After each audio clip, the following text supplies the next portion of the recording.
मित्रांनो, Galileo Galilei हे एक महान इटालियन खगोलशास्त्रज्ञ, भौतिकशास्त्रज्ञ आणि गणिततज्ञ होते.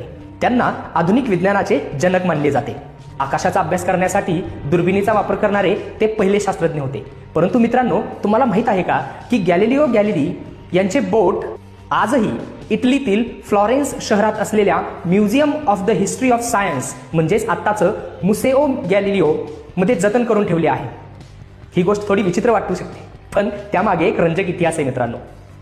1642 मध्ये गॅलिलिओ यांचा मृत्यू झाला, परंतु त्यांच्या मृत्यूनंतर साधारण 95 वर्षांनी म्हणजेच 1737 मध्ये जेव्हा त्यांचे अवशेष एका साध्या थडग्यातून काढून फ्लॉरेन्सच्या बॅसिलिका ऑफ सांता क्रोज मधील भव्य स्मारकात हलवले जात होते, तेव्हा काही चाहत्यांनी आणि संशोधकांनी त्यांच्या शरीराचे काही भाग काढून घेतले. गॅलिलिओ यांच्या उजव्या हाताची अंगठा, तर्जनी आणि मधले बोट काढण्यात आले होते. विशेषतः त्यांचे मधले बोट आजही एका काचेच्या पात्रात प्रदर्शनासाठी ठेवले जाते. आता हे असं का, तर त्या काळात संतांच्या शरीराचे भाग जपून ठेवण्याची प्रथा होती आणि गॅलिलिओ हे विज्ञानाचे संत मानले जातात आणि त्याच्यामुळेच त्यांच्या चाहत्यांनी ही कृती केली आहे. मित्रांनो, गॅलिलिओ यांच्याबद्दलची ही रंजक गोष्ट ऐकून तुम्हाला कसं वाटलं ते कमेंट करून नक्की सांगा आणि आपल्या चॅनेलला सबस्क्राईब करा. Thank you, bye bye and see you.